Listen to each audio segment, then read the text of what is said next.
Mehримдүү, ырайымдуу Аллах Тааланын ысымы менен баштайм.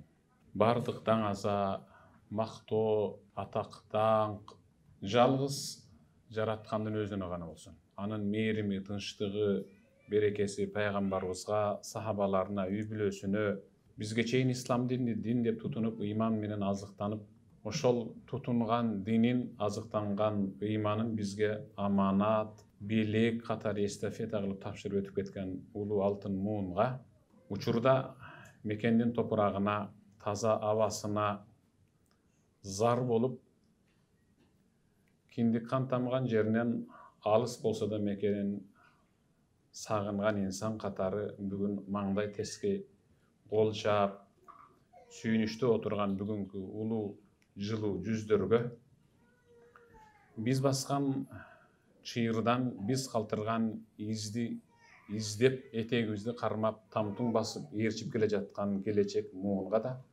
Аллах Тааланын төгөнгүс мээрими жана тынчтыгы болсун. Арыбаңыздар, туугандар, жерлештер, Аллахым баарыңыздардан ыраазы болсун. Аллахтын өзүнүн аятынан, пайгамбарыбыздын хадисинен түзүлгөн сабакты атайын, угайын, жан дүйнөмү байытайын, жабыркаган жеримди айыктырайын, кечеги бөксө жеримди толтуруп, үй бүлөдөгү чырды балким бүгүнкү жылуу жумшак сөздөр менен унутайын деп атайын. Алтындай убактыңыздарды коротуп келгениңиздер үчүн ар бир кадамыңыздарга Аллах Таалам биз эсепте бүт алгыс соопторду жазып, кайра бара жатканыбызда биз эсепте бүт алгыс кээде кетирген кемчиликтерибизди Аллах Таалам кечирип турсун. Сөзүмдүн башында мен ла яшкуринна сәллем яшкурилла, адамдардын жасаган ишине рахмат айта албаган инсан Аллахка эч качан шүгүр кыла албай өтүп кетет деген. Бүгүн ушундай ыраттуу залды ижара катары алып, келгиле баарлашалы, жакшы сөз сүйлөп, угуп, ыймандашалы деген кечени уюштуруп аткан уюштуруучуларга чындап таазим. Аллахым ыраазы болсун. Мындай рахмат. Биздин бул өлкө биздин Кыргызстан эмес да. Каалаган бурушта же намазыңды салып, кыблаңа жүздөнүп, намаз окуй бере турган.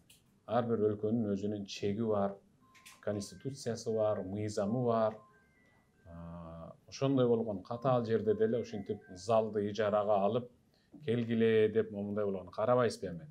Этектери жер чийген апа, эже, карындаш кыздарды көрүп аяттан бери жүрөк кубанат. Ошолорду коштоп келген махрамдары, күйөөлөрү, туугандары, баласы, агасы, иниси болгон ага инилерден Аллахым өзүң ыраазы болгон я Раб. Бир сөз менен ошо уюштуруучулардын баарына, колдогондорго, себепчи болгондорго, ооба барышыбыз керек да деп бүгүнкү келгендер баарыңыздардан Аллахым ыраазы болсун. Ылайым ушул кыяматка чейин урпаңыздардан сиздер мактана турган, алардын ат алганда сиздер куту катары Аллах тараптан бир соопторго, мол соопторго ээ боло турган эң мыкты урпак чыга берсин сиздерден. Бар болуңуздар. Эми мекен дегенде бир эле мекен жөнүндө сүйлөй берсек, чындап чекилик. Ата мекен дегенде бир сөз түрдө кошулуп айтылат. Мекендин ким экендигин мына сиздер жакшы билесиздер. Мекендин эмне экендигин сиздер аябай жакшы билесиздер. Анткени ошол мекенден алыс жүргөн инсан катары кадырына жетесиздер. Сиздердин араңыздарда дагы кайсы бир жарандарыбыз, өзүбүздүн жердештерибиз Кыргызстанга чыгууга таптакыр мүмкүнчүлүгү болбой, кара тизмеге кирип калгандар, алар дагы да жакшыраак билет мекенди. Аябай сагынат. Эми ар кандай жолдор менен кара тизмеге кирип калышы мүмкүн. Карызга батып, өзүнүн жубайы менен пикир келишпей ажырашып кетип, ортодо бала болгондугу үчүн алиментке арыз жазып койсо үстүнөн алимент төлөшүң керек деп, чыгып кетпесин деп, аны кара тизмеге калтырып коет дагы. Же болбосо үй бүлөлүк маселе же карыз, айтор эми толгон токой мен эсептеп эмне кылам, аны сиздер баарыңыздар жакшы билесиздер. Ошентип ошонун айынан ошол кара тизмеге кирип 3 жылда, 5 жылда, 10 жылда мен бирөөнү билем, 20 жыл болуп калды, али кече айылга бар элек. Тирүү барбай, бирок биз кечээ келгенде мени бир кабар күтүп алды бул жерден. Атайын окаттык бир жердешибиз кайтышып келип кеттир, бирок сөөгү да болсо өзүнүн мекенине кетти. Ушундай болуп барат экен да, мекен деген ушундай экен да. Анан эми сиздер таң калышыңыздар мүмкүн, Аллах Таалам адам баласын жаратканда, ушу биз баарыбыз жаралганда,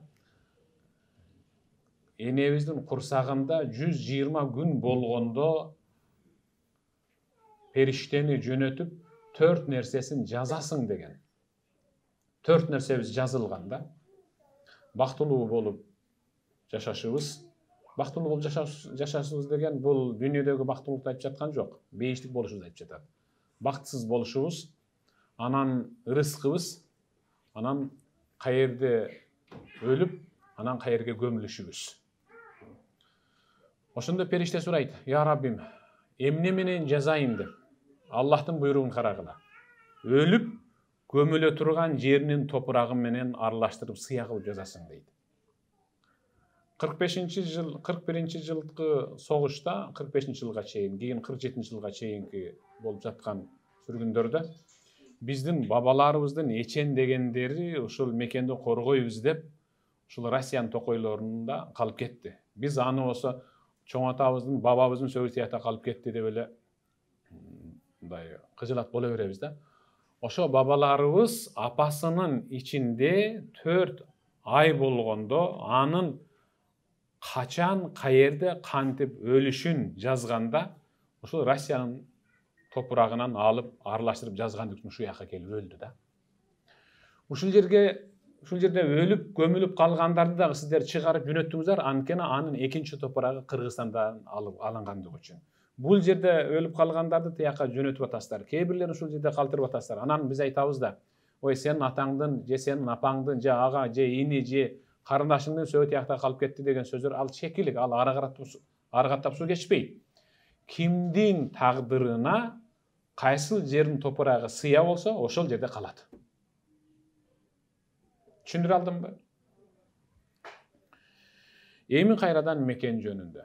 Ата мекен дегенде сөз түрдө эне тил деген сөз кошулуш керек. Ата мекен дегенде сөз түрдө эне тил деген кошулуш керек. Мекен өзгөрүшү менен эне тил унутулат. Мекен өзгөрүшү менен эне тил унутулат. Менин сөзүмдү төгүндөбөйсүздөр, анткени сиздердин ушул жерде төрөлүп, же Кыргызстанда төрөлүп, бул жерде торолуп, чоңоюп калган балдарыңыздар азыр нукура накта кыргызча сүйлөй албайт. Туура, орусча сүйлөп атабы? Мекен өзгөргөндүгү үчүн эне тил унутулат. Ошол себептен эки ыйык нерсе бар. Ар бир мамлекеттин өзүнүн ыйык 4 байлыгы бар. Биринчиси географиялык жер чеги, өзүнүн картасы, чек арасы. Ар бир мамлекет менен мисалы кирип чыккандагы жерлери, бул мамлекеттин чек арасы, мамлекеттин байлыгы биринчиси. Экинчи байлыгы негизги анын жарандары, эли. Үчүнчү байлыгы өзүнүн эне тили. Төртүнчү байлыгы анан өзү түзгөн өзүнүн жарандарына, менталитетине, деңгээлине, жашоосуна ылайык түзүлгөн конституциялык мыйзам. Мына бул 4 байлык. Ата мекен, эне тил. Эне тил бекем болсо, мекен дайым жыттанып тура берет. Эне тил эле унутула турган болсо, мекен да унутта калат.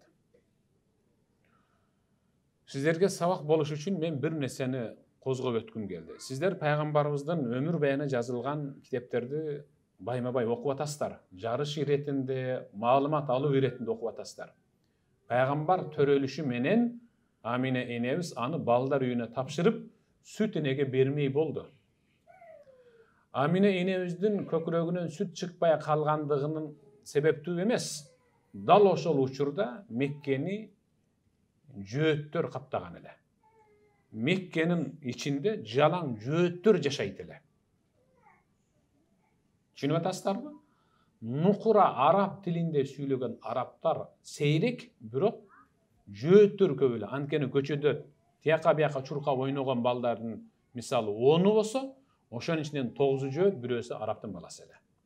Ойноп жүргөндөгү балдарга кошулуп калып, нукура эне тили унутулуп калбасын деген таризде Амина энебиз накта төө баккан, ечки саап, уй саап, сүт, айран кылып, таза абада эне тилин унутпай чоңое турган 120 километр ал Иракта жашаган Бану Саад уруусунда тапшырган. Хавазин районуна 125 километр. Ошол жакта 5 жашка чейин нукура таза араб тилине көнүп, үйрөнүп келгенден кийин гана анын 6 жашка чейин өзүнүн апасынын айланасында болуп чоңойгон да. Мынабул эне тилге болгон камкордук. Тилге болгон камкордукту Аллах Таала Кур'анда, пайгамбар хадисте аябай катуу белгилеген. Ал эми мекенге болгон сый-урмат, ызаат, сагыныч, кусалык айта берсе аңыз кеп таптакыр, мисалы түгөнбөгөн сөз. Ошолордун бири мына бүгүнкү мажлис ушул. Ата мекенди сагынгандар бүгүн ушинтип отурат. Мекеним алтын бешигим деп. Чындап ар бирибиз термелген бешикте чоңойгонбуз. Дал ошол бешик, мен чоңойгондогу бешик азыр мен чоңойгон үйдө турат. Барыңыздар да бар да ошондой турабы? Эскилиги жетип калган, бирок көзгө ушунчалык бир башкача анын жыгаштарын ар бирин мен мойнума тумар кылып тагынып алгым келет. Анткени анын ар бир жеринде апамдын колунун изи бар. Өктөп эмизген, кучактап жылдырган. Атам бир колу менен апама жардам берсе, бир колу менен менин бешигимди тербеткен. Ошондо ал мен үчүн эң ыйык жыгач, эң ыйык үй, эң ыйык мекен ошол бешик. Ана мах деп коет. Мах деген төшөлгөн нерсе. Өзүнчө термелип төшөлө турган нерсе. Бекеринен мекенди алтын бешикке окшоткон жок. Эмнеге десе, бешик бир учурда баланын башынын баягындай тияка бияка чулжуюп өсүп кетпей, таза болуп, сонун болуп, мыктымдай фигурада чоңоюшуна, көкүрөктөргө суу өтүп кетпешине, эки аяктын талтайып кетпешине, аябай мыкты өбүлгө түзүлгөн, бүт эки кол, эки аяктан мисалы мыкты таңылып, бир жакшы чоңоюшуна себепчи болгон ийилген жыгачтан жасалган бир бешик. Мекенде дал ушундай истерди чоңойтуп жөнөттү да бул жака истерди.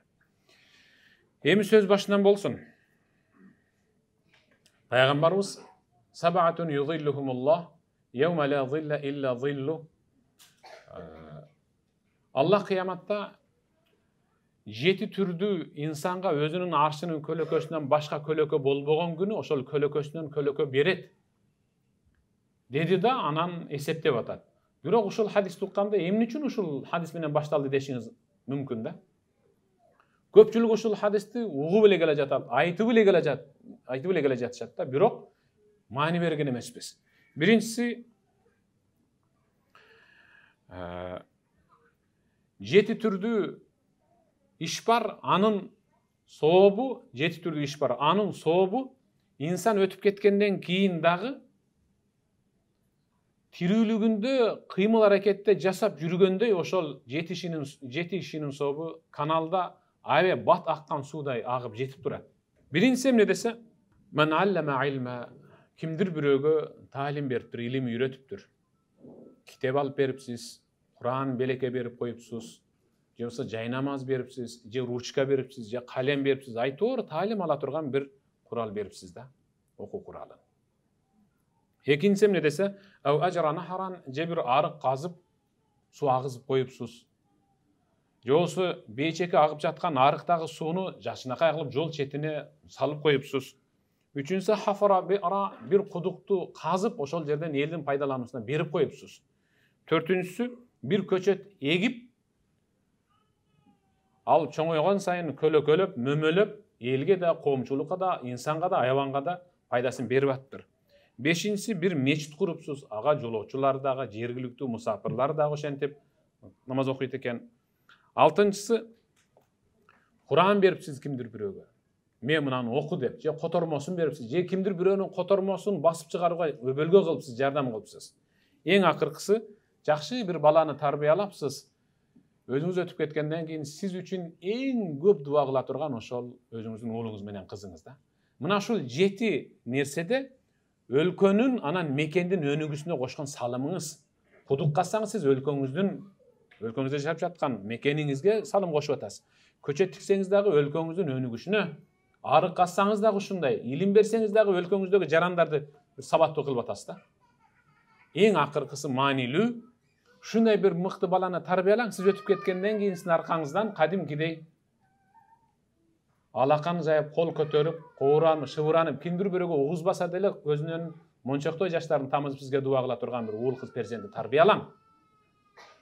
Мен дайым айтып келем, мына 2 далыңыздын аркасында, мына оң же сол колуңузду жеткирсеңиз көпчүлүгүнүкү жетпейт да.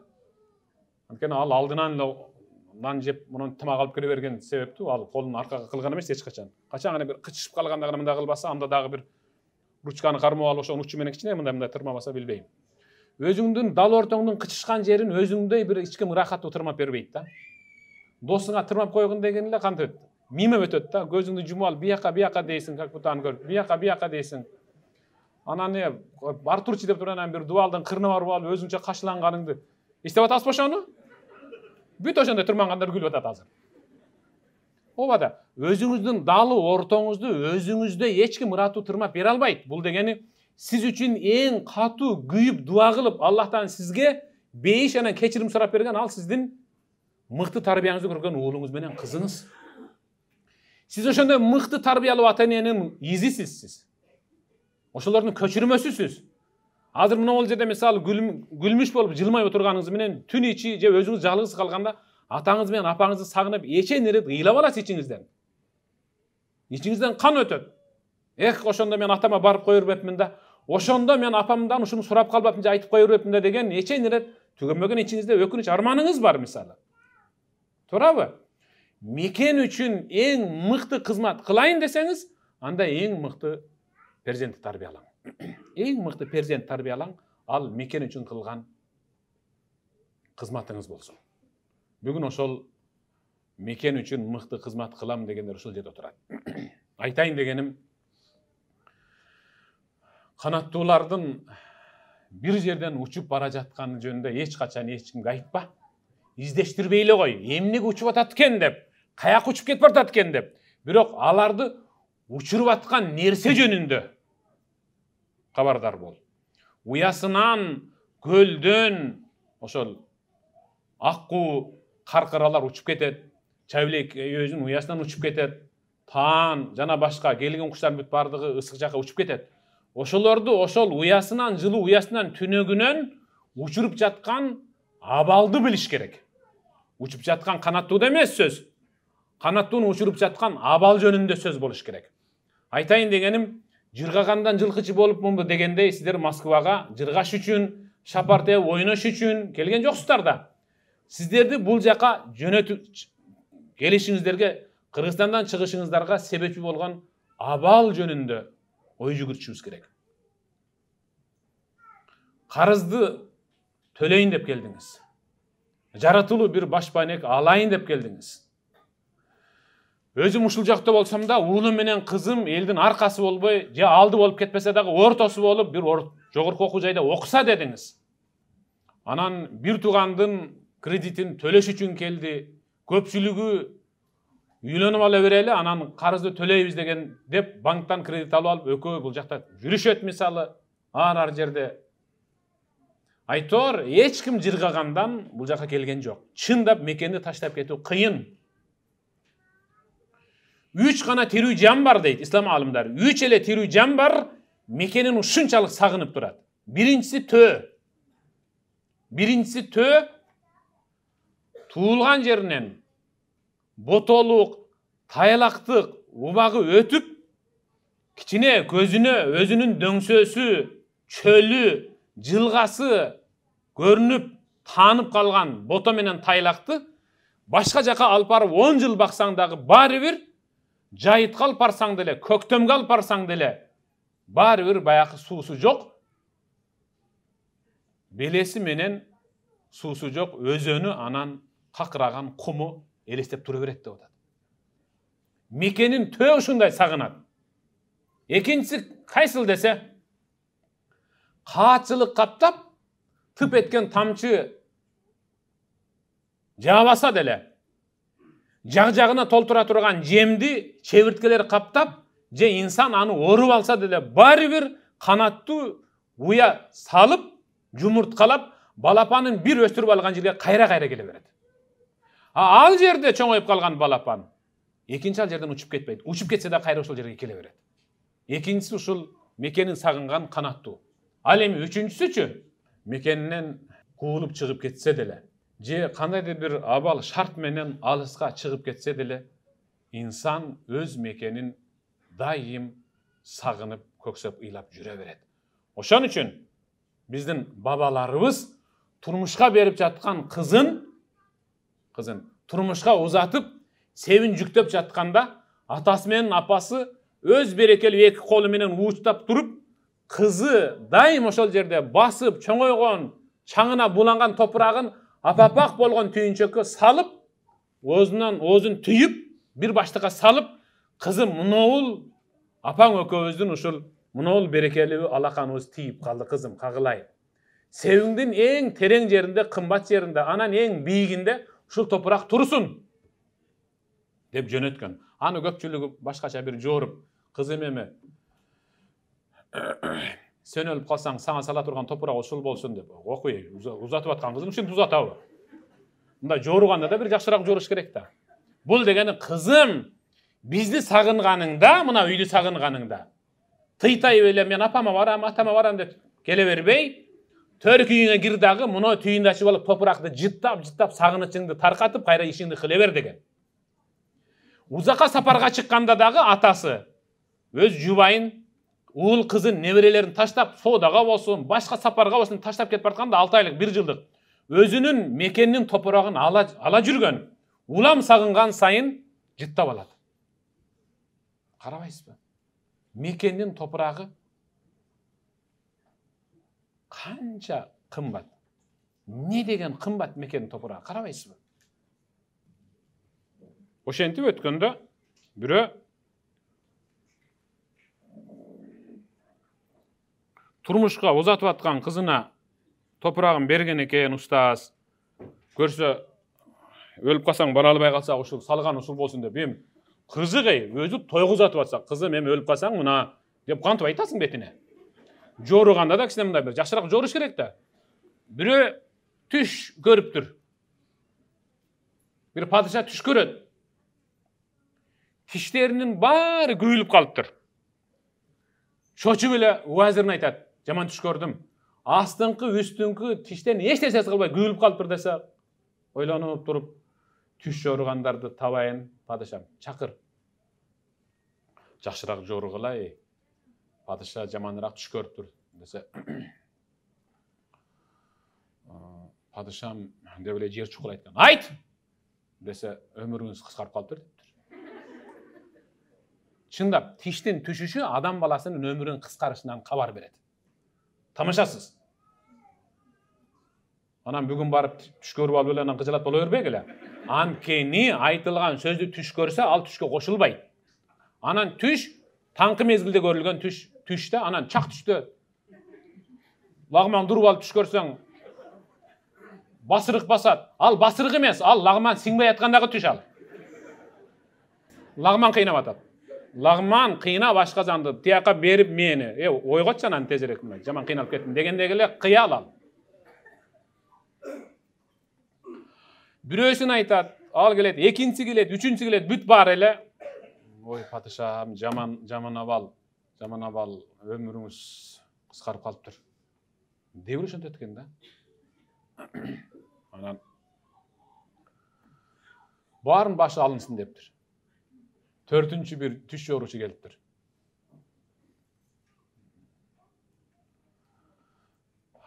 Ана мына үчөөнө окшоп эмне дейт экенсиң десе, падышам, өмүрүңүз ушунчалык узарат экен. Каяктан билдиң десе, тишиңиздин түшүшү жакындарыңыздын өлүшү, бирок сиздин өмүрүңүз узун болот экен десе, ошондой деген, Ал жакындарын өлүшү өзүнүн өлүшү менен бирдей эле. Бирок ошентип мындай жоруп кутулуп кеткен. Ошондуктан түш жорuganda дагы бирөөгө мындай şu gözüm tartıp atat dese biri sol gözüңбү? Ооба. Sol göz tartsa apam жаман болот деген эле деп дароо ана кайгыртып жүрбөй. Sol gözүң тартып атабы? Башкача кылып кой эми. Жорuganda мен айтпай эле коеюн, эми өзүңөр билесиңер.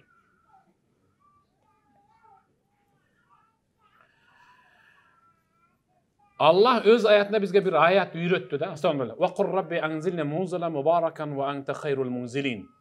Sadakallahul azim. Bu ayat bir үйгө коноктору келгенде үйеси кана батаңызды бата кылыңыздар дейт го, биз бата кылабыз го.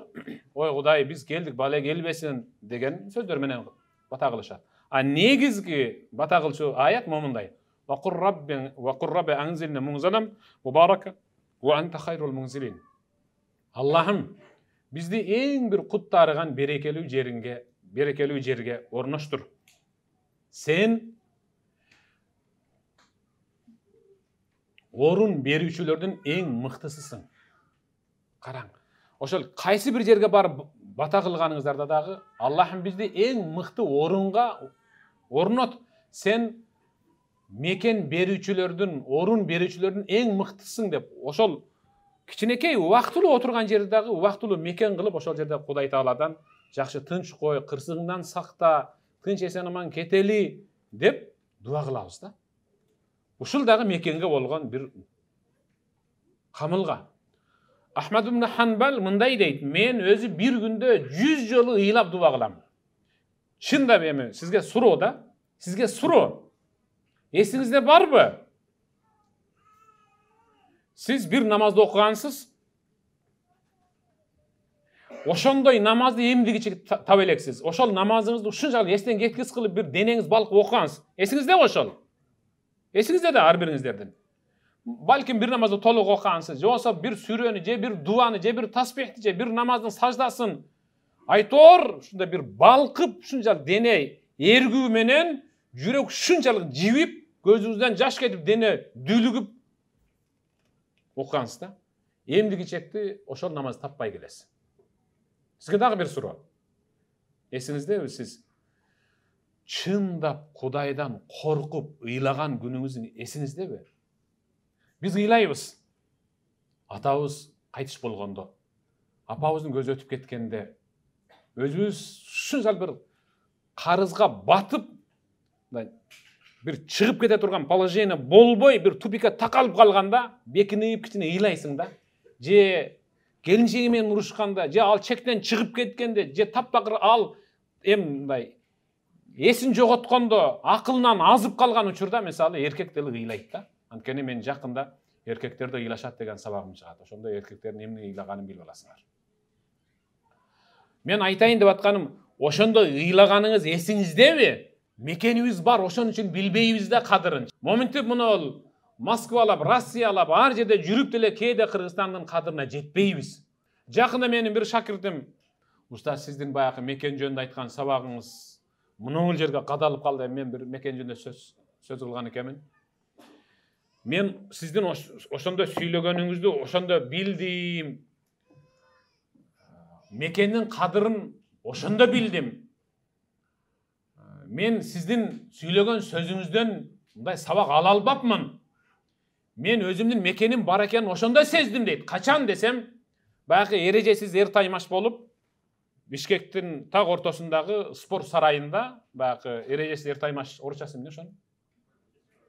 Бой без правил, ооба. Ошондой болуп, эсенги боюнча болгон экен. Анан ал жерден bir кыргыз жигит кимдир бирөөнүн тумшугун жарып утуп тур да. Анан жана кызыл желекти алып айланып, тияка айланып, бияка айланып, биз ызычуу болуп ордубуздан тура калып, кол чаап отурсак дейт. Жанымда Мадинеде иштеген bir улут, ким экен билесиңер да. Менден жаш дейт. Менден bir 4-5 жаш кичине дейт. Ушундай эки алакан менен бетин жеп алып, солкылдап ыйлап кирди. Этен эмне кылдым экен муну? Эмнесе деп алдымбы? Же бирөө түртүп кеттиби деп эле өзүмчө кыжылатым. Анан, эмне ыйлап атасың? Десем. Тиги желек көтөрүп, жигит баягы аянтчада чуркаганда ушунчалык могул жерим жарылып кете жаздады. Желегиңер бар да, силердин желегиңер. Желегибиздин жоктугуна өкүнүп ыйлап атам деди. Карабайсызбы? Желеги жок. Герби жок, гимни жок кадимкидей. Өлкөлөр бар, улуттар бар. Керек болсо дүйнө жүзүндө бир тилдер бар. Ошо тилди сүйлөгөн, өткөндө интернеттен 3 эле киши бар экен.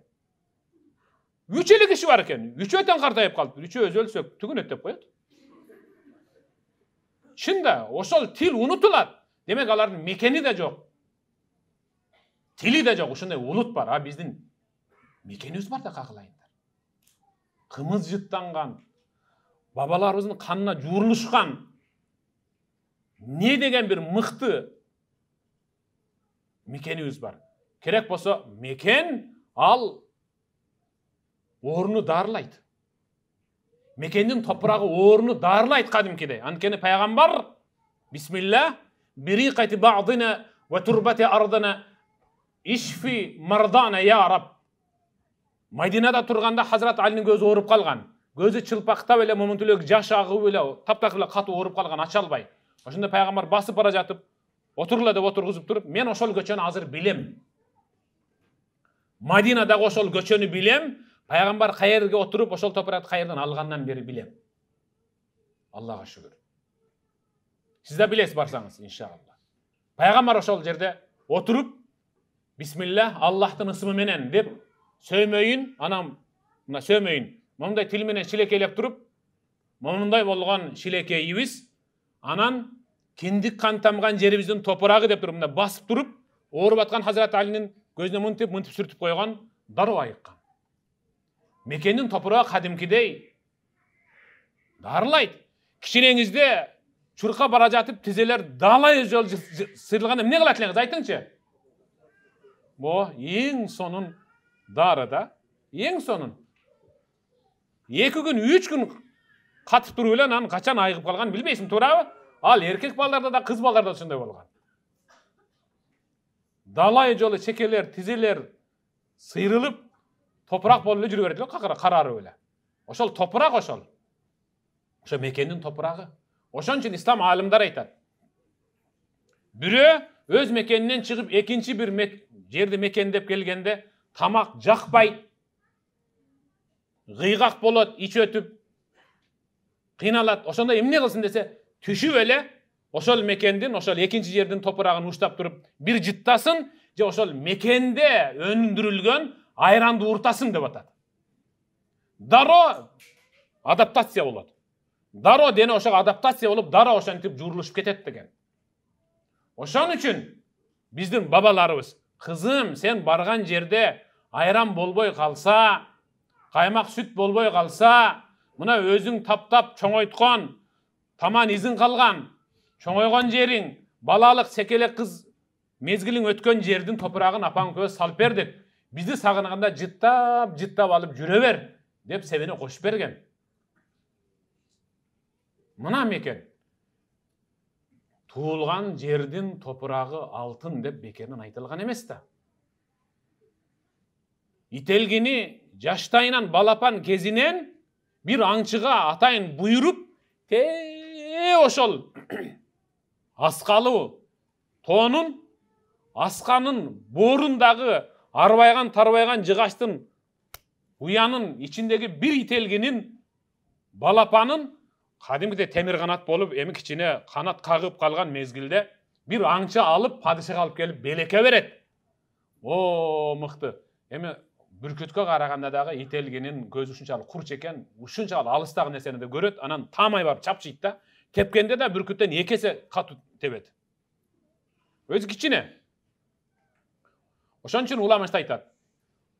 Үстүнөн туруп, ободон аккан оттой атырылып келип тепкенде тегирмен ташты 2-ге бөлгөндө ителги болгон. Тегирмен ташты 2-ге бөлө койгон. Ошончалык мен айтайын дегеним, ителгини падыша алтын берметтен жасалган капастын ичине алтын күмүштөн, берметтен, каухардан жасалган конорго жасап, ар бир суу иче турган, тамак жей турган идиштеринен бери бермет алтындан кылып чоңойтуп, таптап, адам жебеген эттерди берип, бир канча жыл баккандан кийин, ителги, сенден бактылуу, канаттуу жок. Карабайсыңбы тетигилерди? Тарбайган уяларды жасап атат. Мындан да мыкты уя көрдүң беле түнөк.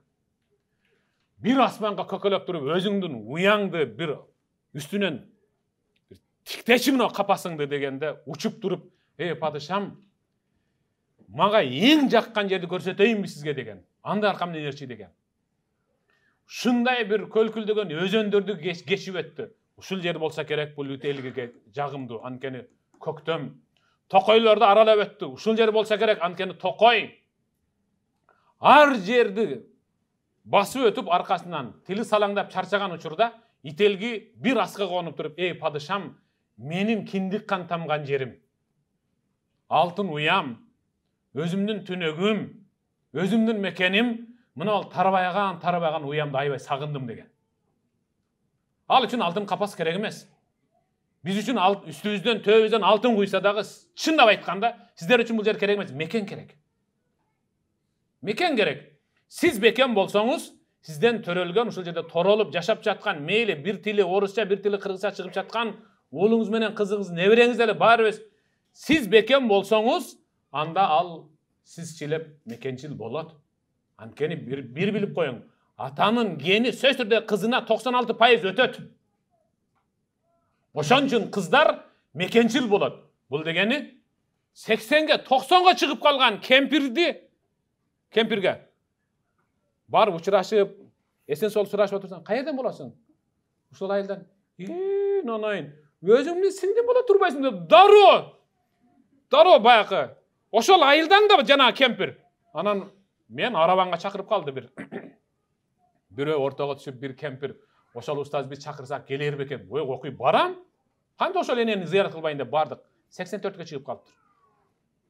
Барып отуруп эле кагылайын. Алып кел жанагы бекиткенди деп эле келин уламай айтат. Келин бекитип койгон нерселерин билет да. Алып кел деп эле улам алып келдирет. Сары майын, чөбөгөсүн, нанын, кантын алып келип, улам мен жака жылдырат, улам мен. Бугушума караганда ноокаттан боласың деди. Ооба. Ошо мен өзүм ноокаттан болом да деп атат баякы кемпир. Ошо Бишкектен чакырып, ошол Араманда конок кылды ошол баякы. Ошол ноокаттык экенимди билип, ошол жерде коноктоп, кадимкидей бир тууганы өзүнүн жатында бир тууганы тирилип келгендей сүйүнүп атат. Сиздин дагы ошол кызыңызга сиздин 96% гениңиз өтөт. Ошон үчүн кыз турмушка чыгып кетсе деле баары өзүнүн атасына келе берет, мекенине келе берет, жолдон өтүп кеткен ушул жак бир карап өтүп кетет. Дайым элестей берет. Анан кийин кошуна айылга, наркы үйгө, 2-3 үйгө, нар жактан сиздердин айылыңардын үстүнөн бирөө келип, биздин айылдан экен деп, кудду өзүнүн бир тууган сиңдиси келгендей сүйүнөт. Эмнеге? Ал мекенине болгон сагыныч кызда көбүрөөк болот. Аялда көбүрөөк болот. Пайгамбарыбыз эгер сапарга чыкса, кайтып келе жатканда ишин бүтүрүп, эмне иш болсо дагы, дават иши болобу, илимий иш болобу, соода иши болобу, ишин бүтүрүп мекенге кайтканда төөнүн чылбырын тартпай мойнуна таштап коет эле. Ушул жал бат бассын деп. Анан Мадина шаары жана үйлөрү көрүнүп калган учурда пайгамбар төөнүн үстүндө туруп, эки аягы менен төөнүн эки быкынына тебинип тездетип калчу эле. Тезирээк басыш үчүн. Ошон үчүн пайгамбар айткан: эгерде кимиңер хажга, умрага барсаңар, сонун жер экен, бай, сонун жер экен деп жүрө бербе, хажыңды бүткөндөн кийин мекениңе тезирээк кайт деген. Кара. Кыбла ал биз үчүн ыйык, бир жолу хаж кылыш фарз бүттү, бүтүргөнүңдөн кийин өзүңдүн мекениңе кайт. Сенин кыблаң болгон Меккеден дагы өзүңдүн киндик кан тамган жер, мекениң мындан артыгыраак деген. Ошон үчүн пайгамбар айткан: хажыңды, умраңды бүткөндөн кийин өзүңдүн мекениңе тезирээк шашылып кайт деген. Мекенге болгон сый-урмат ушунчалык болуш керек. Мен бир нерсеге таң калам. Пайгамбарыбыз өмүрүнүн аягында 135 000 сахабасы менен кайра Меккени мусулмандардын колуна кайтарып алыш үчүн Алланын буйругу менен келди. Ошондо асыр болуп калган учурда пайгамбар Меккеге кирбей, ошо Меккенин сыртына келгенде, ушул жерде конобуз, ушул жерде түнөйбүз, Меккеге күндүзү киребиз деди. түнөштү. Анан күндүзү кирди.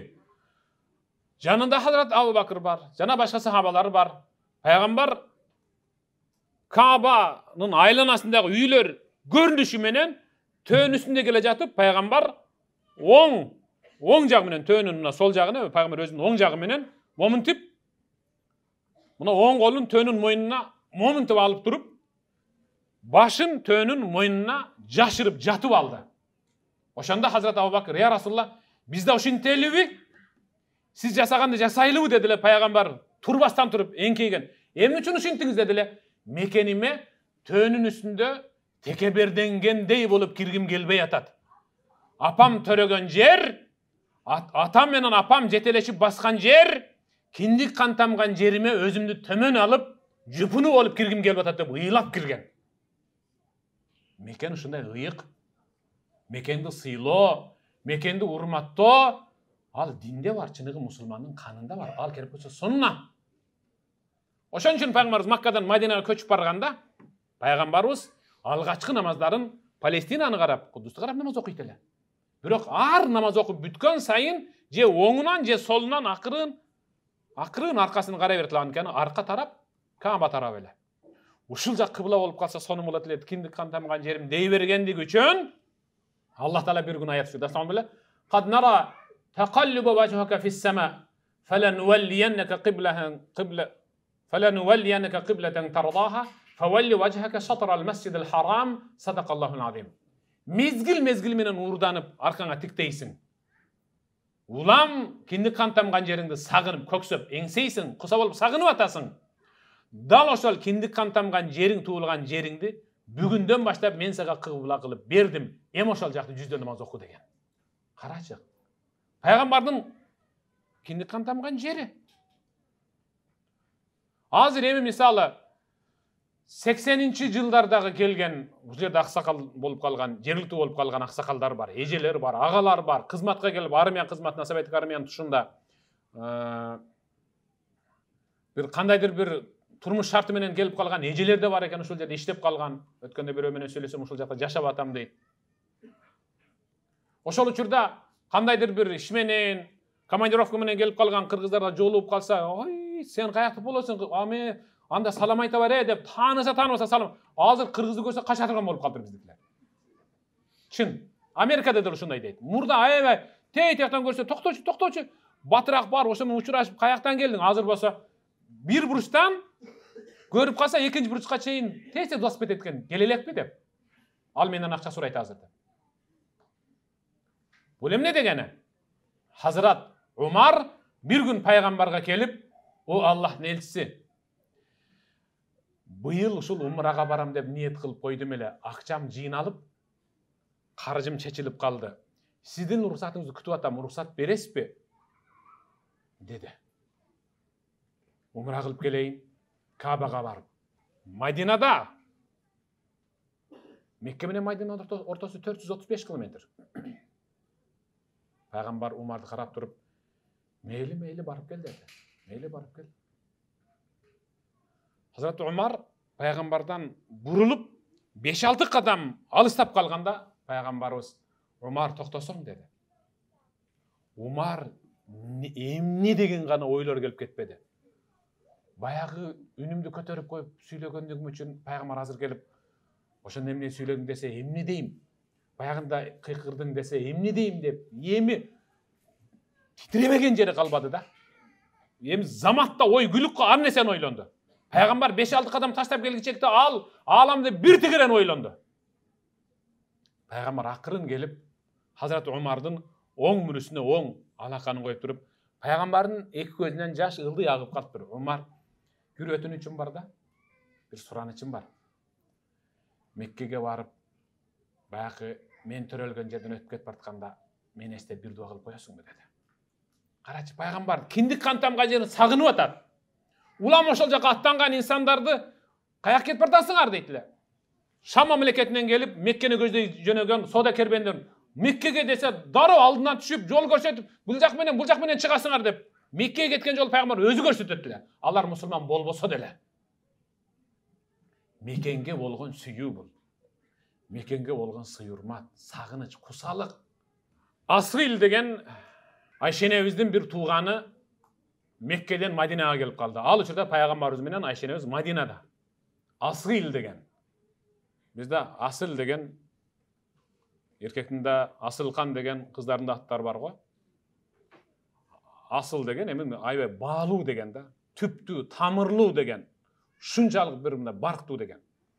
Ошол асыл деген тууганы келип калды.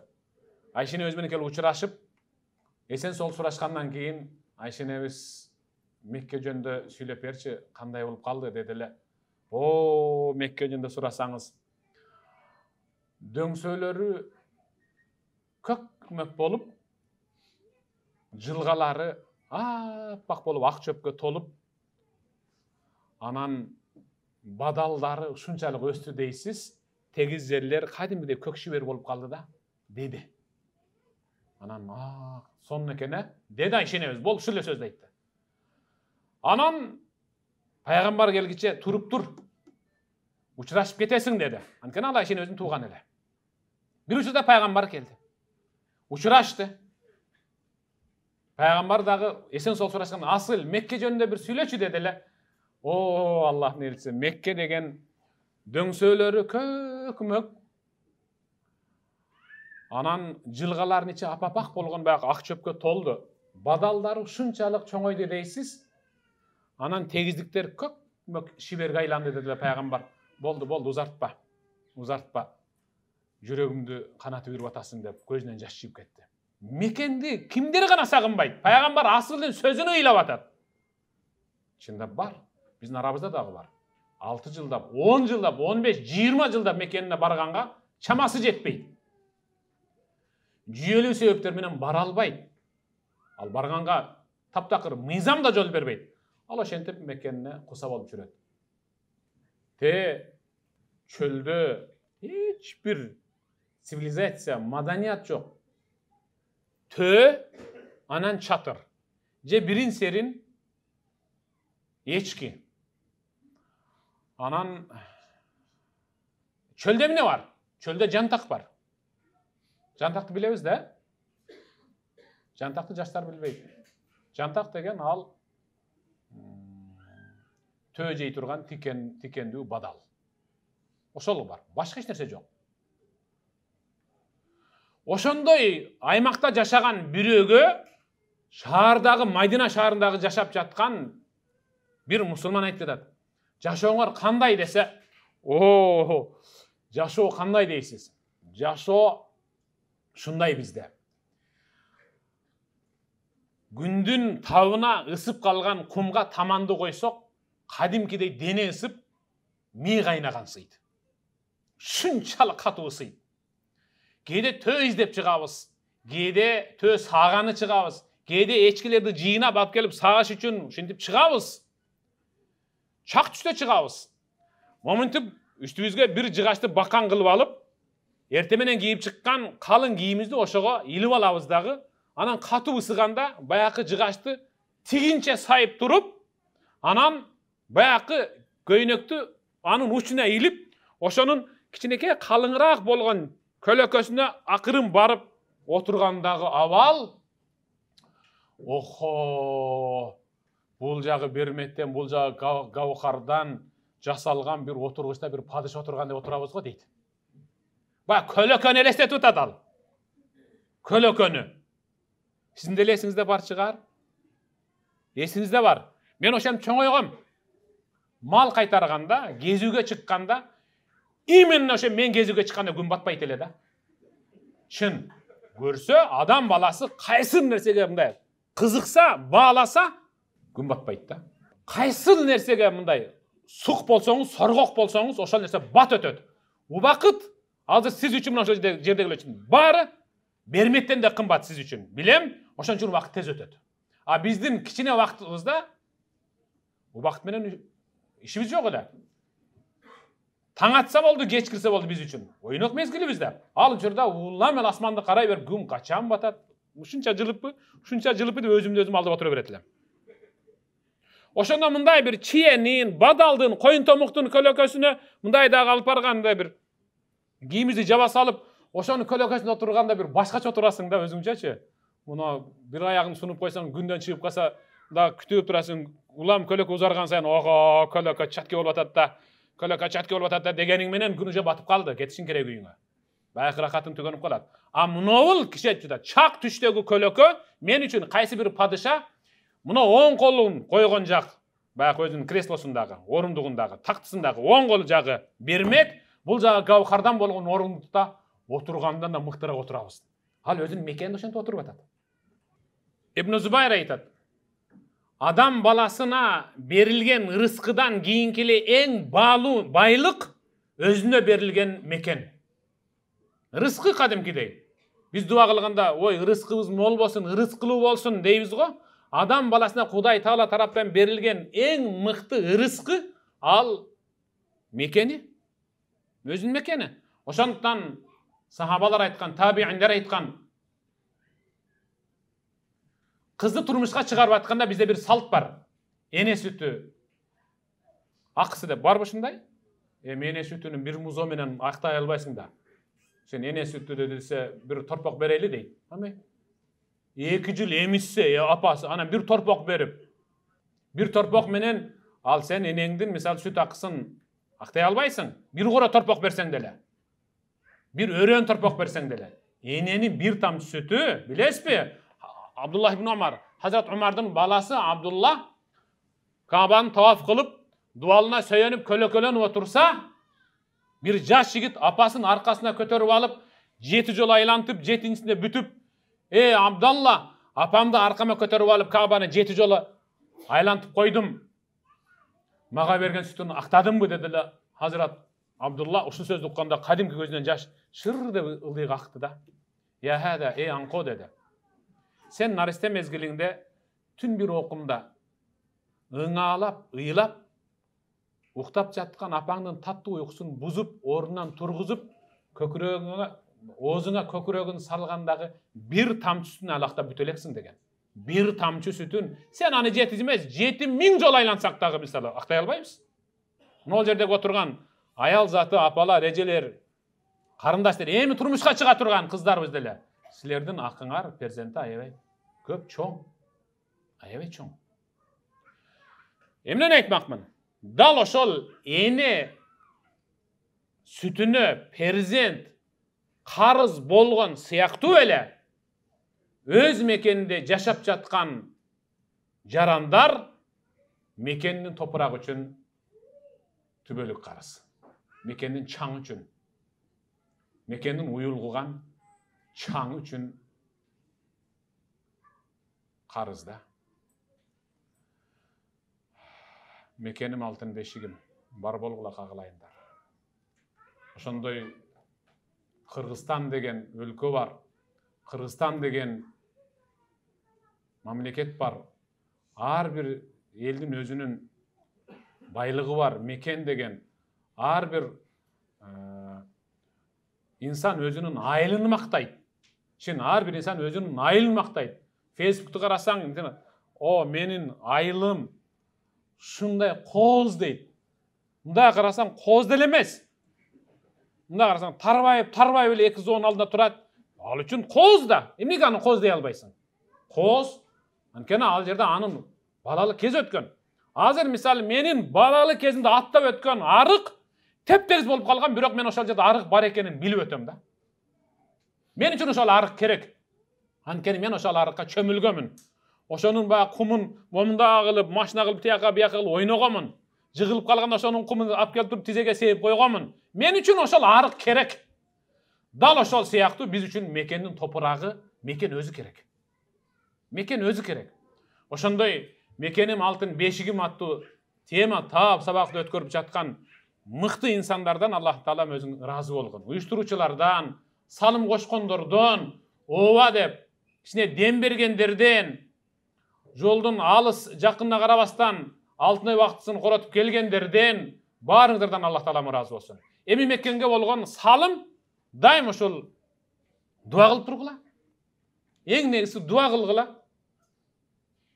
Мен кече уюштуруучулар менен учкай сөз сүйлөп отуруп бир нерсени Айттым эле. Кече биздин келишибизге ноокаттык бир жердеш жарык күнү менен коштошуп, өзүнүн мекенине жөнөтүлүптүр. Топурак ошол жактан буйруган экен кетиптир. Аллах таалам жаткан жерин жайлуу топурагын торко кылсын. Өлүм ар бирибиздин башыбызда бар. Ар бирибиздин акыркы көз ирмемдеги абалыбызды Аллах таалам тилибизге ла илаха иллаллах деген сөздү айттыруу менен ыймандуу момун мусулман болуп өлүүнү Аллахым бизге насип этсин. Мен айттым, мынол жердеги отургандар жана катышпай калгандар айтор эми кой аксак менен жүздөгөндөй мисалы бергендердин арасынан бербей калгандар деле бар. Тиги пандемия учурунда не деген мыкты салым коштуңуздар. Жогору жакта мага чейинки сүйлөп өтүштү. Ушундай бир мыкты салым коштуңуздар. Мен эмистерге айтайын. Аллах Кур'анда "Ваман ахиян нас" ким бир адамды "Ваман ахияха" ким бир адамдын жашап калышына себепчи боло турган болсо, демек ал дүйнөдөгү адамдардын жашоосун узарткан менен бирдей соопко батат деген. Бир адамга сиздер мисалы мындай дем алдыруучу аппарат жөнөттүңүздөр да, баягы эмне деген гана укол таблеткаларды берип атпадыңыздар. Мен мисалы ооруп жатып калдым, чындап айтканда. Мага кечкурун чалышты, түнкү саат 11-де биз Америкадан чалып атабыз, устаз. Сиздин ошо ооруп атканыңызды билип атабыз деди. Эртең менен саат 8:30-га сиздин үйүңүзгө азыр мына баягы эмне геоданныйды жөнөтүңүз. Эртең менен саат 8:30-га бир орус сизге ошондой бир аппарат алып барат деди. Айткандай 8-ден 29 өткөндө алып келди. Бир эмес бир эки аппарат менен жатып калган күндөрүбүз болгон көмкөнөнчө, дем ала албай. Ошондо мен мисалы ошол Америкадагы балдарды тааныбайм, чындап айтканда. Эмди кичектүү дуа кылам да. Эмди кичектүү дуа кылам. Ошол сиздер канча инсандардын жашап кетишине, эми көз өтсө деле баары бир мындай дем алып, пайдаланып, дары-дармеңиздерден ошентип бир себепчи болдуңуздар да. Аллах таалам баарыңыздардан разы болсун.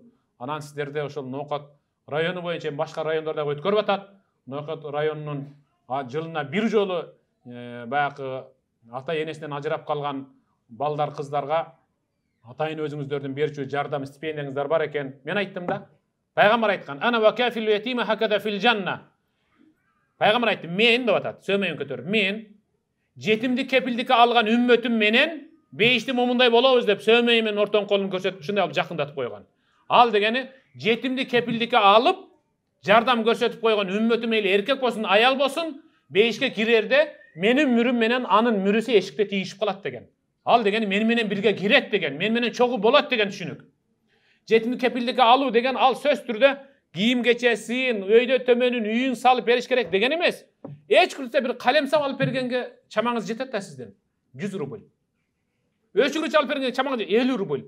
Ушуну берип коюң, кайсы бир ошол бала же кыз пайдаланып кала турган болсо, бейишке киришке кепилдик сизде албетте бар. Мекен үчүн биз ушинтип кызмат кылабыз иншалла. Мекен үчүн таазим. Аллах разы болсун баарыңыздардан. Укканыңыздар үчүн чоң рахмат.